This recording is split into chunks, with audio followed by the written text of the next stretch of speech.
sur chaîne MasterCep.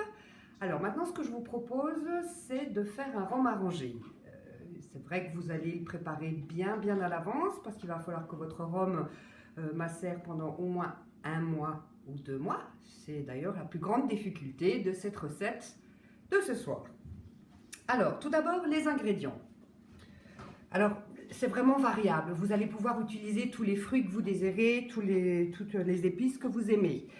Moi, ce soir, j'ai pris un fruit de la passion, une orange bio, dont on va profiter non seulement des quartiers, mais également des zestes, du sucre. Alors, il est très particulier, mon sucre. Ce que vous trouvez le plus facilement, c'est de la cassonade. Mais là, ce soir, je vous propose un sucre bien particulier, c'est de la vergeoise. C'est un sucre blond, déjà aromatisé vanille. Vous avez également besoin d'un petit peu de cannelle, très légèrement. Évidemment, le meilleur qui vous rappelle les îles, c'est la gousse de vanille. Et je vais essayer de faire une nouveauté pour moi ce soir, d'y rajouter un petit peu de piment d'Espelette.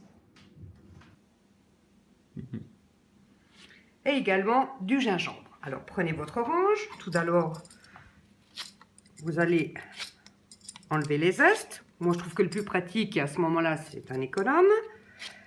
Voilà. Ensuite, vous allez profiter des quartiers à l'intérieur. N'hésitez pas à vraiment couper très large pour ne pas avoir du tout de peau blanche sur vos quartiers. Voilà.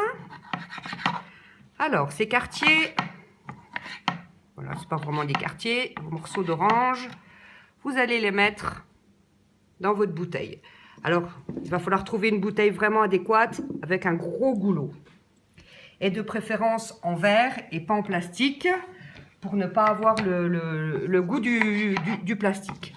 Mais je vous rappelle que vous pouvez vraiment mettre tous les fruits que vous aimez. Et le plus classique, peut-être aussi le meilleur, c'est toujours le rhum arrangé à l'ananas. Donc, le fruit tant aimé des îles. Voilà. Ensuite, vous mettez vos zestes. Voilà. Vous prenez ensuite votre fruit de la passion. Moi, c'est vraiment un de mes fruits préférés, surtout dans le rhum arrangé, parce qu'il apporte de l'acidité. Alors, vous le coupez en deux. Vous récupérez bien tous les petits grains qu'il y a à l'intérieur. Voilà. Voilà.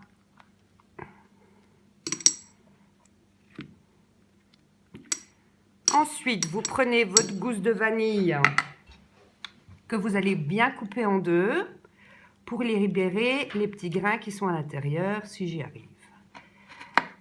Voilà. La mienne est un petit peu sèche, mais c'est pas grave.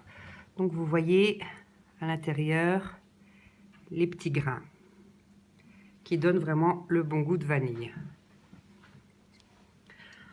Ensuite, un petit peu de gingembre. Attention, pas trop, parce que là aussi, c'est assez fort.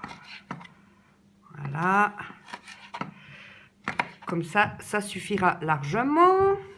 Et donc, je vais faire un essai ce soir. Je vais rajouter un petit peu de piment d'Espelette. Voilà, un petit peu de cannelle. Et surtout, du sucre. Donc, vous pouvez prendre du sucre blanc. Bon, je trouve qu'il y a moins d'intérêt. Sinon, de la cassonade.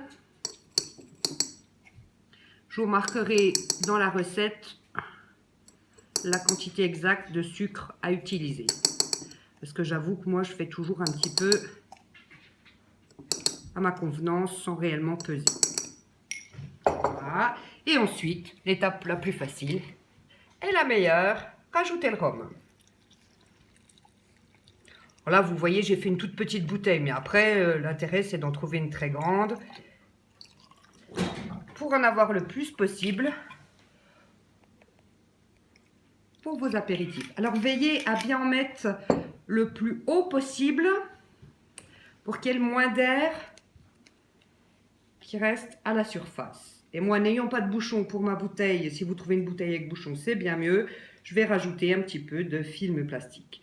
Et donc, je vous dis, l'intérêt, c'est de la laisser macérer le plus longtemps possible. Minimum 1 mois. Il faut patienter 1 mois. Après, vous pouvez aller jusqu'à 2-3 mois. Ça n'en sera que meilleur.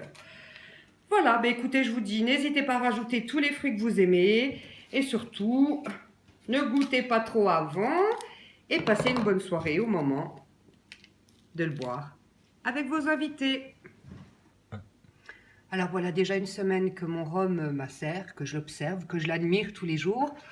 Point important, n'oubliez pas au minimum 1 fois par semaine de bien secouer pour que tous les ingrédients se mélangent. Moi je le fais tous les 2 jours, mais c'est minimum 1 fois par semaine. Voilà, encore 3 semaines de patience. À bientôt.